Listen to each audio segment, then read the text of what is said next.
So I'm actually packing up for a wedding tomorrow that I'll be working at, and after fully packing my bag, the thought just came to me that why don't I use this opportunity to share with you guys what I carry with me to a wedding.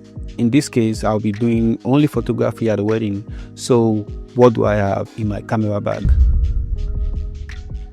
Hello guys, I'm Fawaz, a Dallas-based photographer and videographer, and today I'll be sharing the photography side with you, which is basically what I carry to a full wedding. The wedding is gonna be 12 hours long, and it's a Nigerian wedding. The bag I'll be using is going to be the Lowepro. It's the Pro Trekker BP 350 AW high 24L camera backpack. It's black in color, have a lot of gray by the side. It has a lot of inner pocket to keep stuff from mixing with other stuff. I carry this bag everywhere, whether it's a regular shoot or travel. It's my number one go-to. The funny fact is that I don't see a lot of YouTubers review this bag. I actually saw it at the camera store when I went to pick up my DJI RS4 Pro. Super comfortable, looks really nice when I carry it. And now, enough of the bag. Let's go into what is inside the bag. To sum them all up, I have 2 camera bodies, both for photography, 5 lenses, 3 primes, 2 zooms, a lot of Canon batteries. I have 4 flashlights I'll be using. The chargers, I have 2 in my camera bag, but I'll be sharing all that I'll be taking to the wedding with you guys.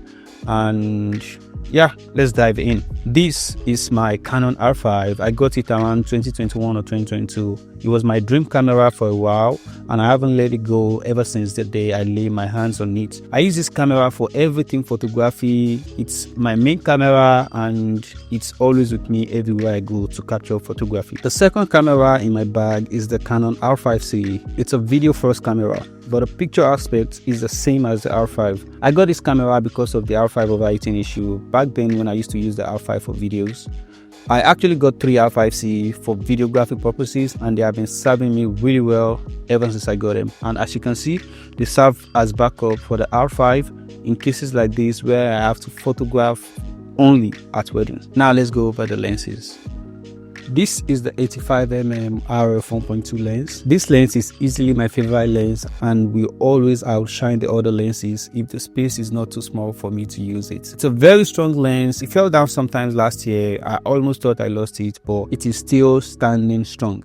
I use it mostly for close-up of bride when they are done with makeup. I use it for most of my portrait session. I mean, those situations I can control. A little fun fact about why I love prime lenses is because they challenge me creatively. They make me walk to places just to get the shots. Unlike zoom lenses where I don't have to walk, I just have to zoom in and zoom out. Now to the 50mm 1.2 RF lens.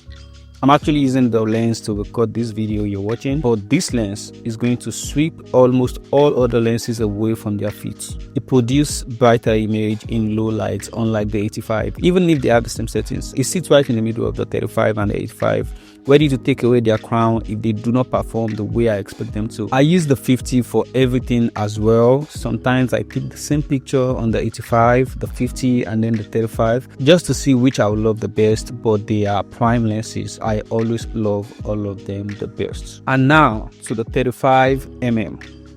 This is the RF35 VCM lens. It's a 1.4 lens.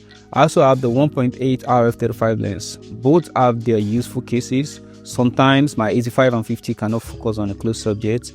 My 35 will always focus at all time. I use it for the detail shots. Is there an initial on the hobby's jacket?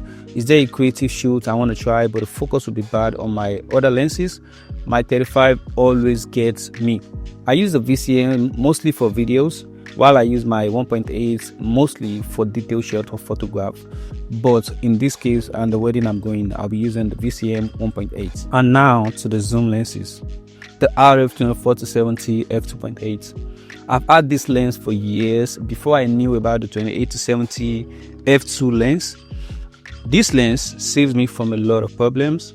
It's like, is it the bride getting too close and I can't move from where I am? I just zoom down to 24 and yeah, I'm good like that. Same as the 70-200. If there is a moment I might not be able to run to get, zoom it all the way to 200, I'm good. I cannot count on the amount of times my 2.8, 70-200 zoom lens have saved me for moments I would have missed. A little clarification, I only use my zoom lenses during reception, mostly. During moments I do not need to be thinking creatively, the moment that only needs documenting, I use zoom lenses at moments I know I cannot recreate. Maybe the bride, the bride's dad is trying to hand over the bride to the groom. I don't need to be looking for any creativity right there. My second shooter can get that, but I will never jeopardize that kind of moments. I always make sure I am on my zoom lenses at those moments. I know I don't need creativity. Family pictures, maybe they want to get too wide, they will get too wide, they will get too small, zoom in, zoom out, all this perfect. I don't joke with moments that I know I cannot control. And now to the flashlights. I have 4 flashlights I'm taking to this wedding. One AD600 Pro, one AD400 Pro. I will be using the V100 and the V1. They are all Godox products. I use the AD600 and the AD400 Pro to light all during receptions. I need light at all corners. I have some AD200, I don't know where I put them. I have some AD200 Pro in the studio that I will not be taking with me because it will be too much. I use my on camera flashes, the V1 and the V100, to light the area where the AD600 and the AD200 and the AD400 will not be able to reach. And I will be using 2 C-stands. I also have 2 sandbags for the C-stand. I have a lot of memory cards, CFexpress the most, and the regular memory card for my second shooter. I also have a lot of extra batteries. I would definitely be using them. I also have the chargers as well, just in case of incasity. I also have the JBL speaker. I take it everywhere I go these days because most of the time during pre-wedding, also during when the bride is done with makeup and she's kind of getting shot with the bride or the bridesmaid, to light the mood, to play music they can all relate to, so everybody can sing and dance on the same notes or recite the same lyrics, so not one mouth is closing, one mouth is open, like you get the point. So you need a speaker as a photographer, and I cannot recommend speakers enough. Get whatever you want, you don't really have to get this one. I have the Holy Land Turkey headset. It says, yeah, just Turkey headset, I don't know. I have the Holy Land Turkey headset. I have an assistant that's going to be coming with me to the wedding, and then I have a second shooter as well, so I will be needing 3 of these, and I pack exactly 3. I also have the lens cleaner. I have this tool for screw when they get too loose. I believe that will be all on everything I carry to a wedding. If there's anything I show but I have not mentioned, please let me know in the comment section below and I will respond to you. Also, please don't forget to give this video a like. Please click on the subscribe button down somewhere, I don't know where. Thank you so much for watching, and I will see you on the next one.